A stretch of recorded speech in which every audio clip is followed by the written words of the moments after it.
Good morning, my dear students. Your Super sir is present here.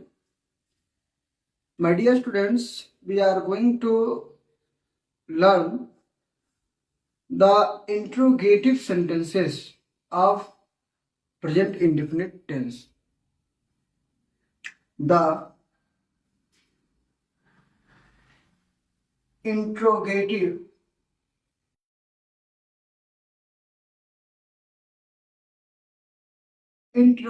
sentences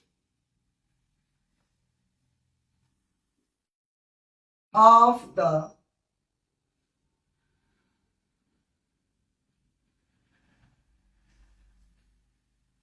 present indefinite tense.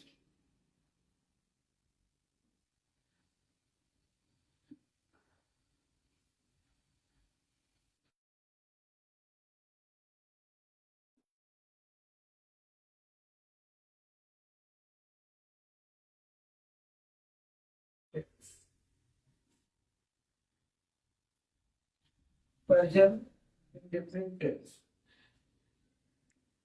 प्यारे बच्चों, आप लोगों को इसमें बहुत अच्छे से समझ में आएगा। ध्यान से सुनेंगे और वीडियो के एंड तक आप बने रहेंगे तो निश्चित रूप से आपको समझ में आ ही जाएगा। देखिए, प्रेजेंट इंडेफिनिट टेंस में मैंने बताया था कि वाक्य के अंत में ता है, ती है, ते है इत्यादि शब्द पाए जाते हैं। अब सेंटेंस यदि प्रश्नवाचक हो तो उसको किस स्ट्रक्चर पे लिखा जाता है, उसका फार्मूला क्या होता है, आइए इसको समझते हैं। एक देखिए, एक इंट्रोगेटिव होता है कि उसका आंसर या तो हाँ होगा और या तो ना होता है। लेकिन एक क्वेश्चंस के आंसर में हमको कुछ इंफॉर्मेशन देना पड़ता है। हाँ और ना में काम नहीं पड़ता, नहीं चलता है। चलिए इसको समझ लेते हैं। देखिए, अब इसमें दो टाइप्स हैं। पहला टाइप 1, जब हमारा सेंटेंस क्या से स्टार्ट होता है, जब हमारा सेंटेंस क्या से स्टार्ट होता है तो उसका आंसर या तो हाँ होता है और या तो ना होता है। आइए इसको समझ लेते हैं। जैसे हमने कहा, क्या राधा एक गीत गाती है?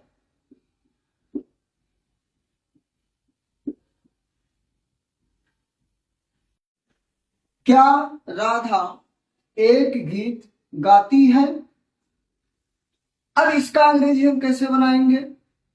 तो हमने बताया है कि हेल्पिंग वर्ब डू या डज का इस्तेमाल होता है किसमें? प्रेजेंट इंडेफिनिट टेंस के इंट्रोगेटिव में या नेगेटिव सेंटेंस में। तो हमारा ये सेंटेंस इंट्रोगेटिव है तो इसका फार्मूला क्या होगा? ये किस फार्मूले पे बेस्ड होगा? अब जब क्या पहले आ जाता है, वाक्य के शुरुआत में आ जाता है, तो इस क्या की अंग्रेजी हम व्हाट नहीं लिखते हैं, बल्कि उस सेंटेंस का जो टेंस होता है और सब्जेक्ट के अनुसार जो हेल्पिंग वर्ब बनता है उसी को पहले ला के रख दिया जाता है। यानी अब इसका आंसर, इसका ट्रांसलेशन, इसका इंग्लिश अनुवाद होगा, राधा सिंगुलर है, एक वचन है, तो यहाँ पर डज लगेगा। अगर ये राधा की जगह पे एक कोई बहुवचन सब्जेक्ट होता तो यहाँ डू लगता। अब यह हो जाएगा does Radha, does Radha, does Radha sing a song. S और यस भी नहीं लगता है, तो डज राधा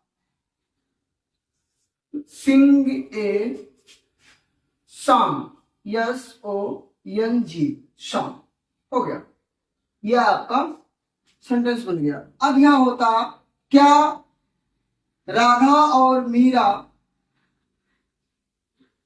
गीत नहीं गाती हैं या गीत गाती हैं, तो अब वो बहुवचन हो जाता, तो फिर यहां डच की जगह पे डू लगता। आइए अब एक दूसरे टाइप के क्वेश्चन की बात करते हैं जिसमें हम उसका आंसर हाँ या ना में नहीं दे पाते हैं। आइए, ये तो हमारा हो गया यस आर नो टाइप का। अब एक दूसरा टाइप जो होता है उसको समझिए। जब प्रश्नवाचक शब्द क्या, कब, कहां, कैसे, कितने, कौन, इस तरह के जो WH फैमिली वाले क्वेश्चन वर्ड हैं, वो जब शुरुआत में लिखे रहते हैं और हिंदी में क्या होता है कि वो बीच में होते हैं। तब अब देखिए, इस क्या का अंग्रेजी हमने व्हाट नहीं लिखा है, लेकिन अब ऐसे प्रश्नवाचक शब्द जिनके बीच में कब, कहां, कौन, कैसे, कितने, ये जो प्रश्नवाचक शब्द है आएंगे, तो उनकी अंग्रेजी सबसे पहले हम लिखेंगे। ये दूसरे टाइप का प्रश्नवाचक वाक्य है। आइए इसको समझते हैं। जैसे हमने लिख दिया पंकज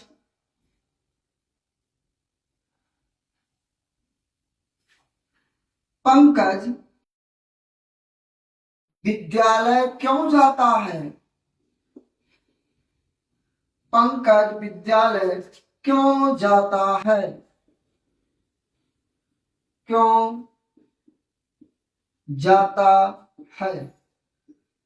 देखिए, अब ये जो प्रश्नवाचक शब्द है कब, कहां, कौन, कैसे, कितने, अब यहाँ कोई क्या वाला बात होता तो भी हम इसका अंग्रेजी व्हाट लिखते और सबसे पहले लिखते, तो प्रश्नवाचक शब्द पहले आ जाएंगे। अब यहाँ क्या हो जाएगा इसका अंग्रेजी, अब यहाँ पंकज एक वचन है तो यहाँ भी डच ही लगेगा, तो हो जाएगा। अच्छा, प्रश्नवाचक शब्द क्या है क्यों, उसको सबसे पहले लाएंगे, तो वाई एक वचन है तो डच आ जाएगा, वाई डच। सब्जेक्ट क्या आ जाएगा पंकज, वाई डच पंकज जाता है, गो कहां, स्कूल, तो why does Pankaj go to school, why does Pankaj go to school, Pankaj विद्यालय क्यों जाता है। तो मेरे प्यारे बच्चों, आप लोगों को इस वीडियो से जरूर कुछ ना कुछ जानकारी तो मिल ही गया होगा। आप इसको ध्यान से समझिए और कहीं डाउट हो तो कमेंट के माध्यम से हमसे आप पूछ सकते हैं।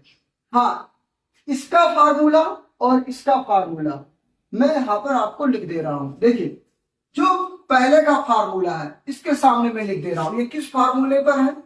इसमें क्या हो जाएगा, या तो पहले डू लगेगा या तो पहले डज लगेगा सब्जेक्ट के अकॉर्डिंग। अगर सब्जेक्ट बहुवचन है तो डू, सब्जेक्ट एक वचन है तो डज। फिर आ जाएगा यहां पर सब्जेक्ट,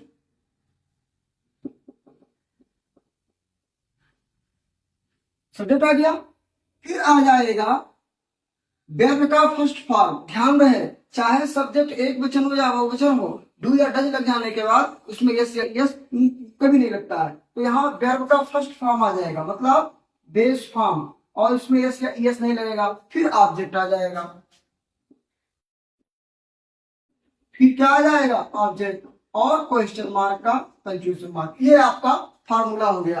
देखिए, डू डज में से एक लग गया, सब्जेक्ट हो गया, B1 हो गया और फिर ऑब्जेक्ट हो गया। लेकिन इसमें क्या होगा, क्वेश्चन वर्ड पहले आ जाएगा, जो भी हो इसका क्वेश्चन वर्ड पहले आ जाएगा। ये क्या है, सबसे पहले क्वेश्चन वर्ड, फिर डू या डज,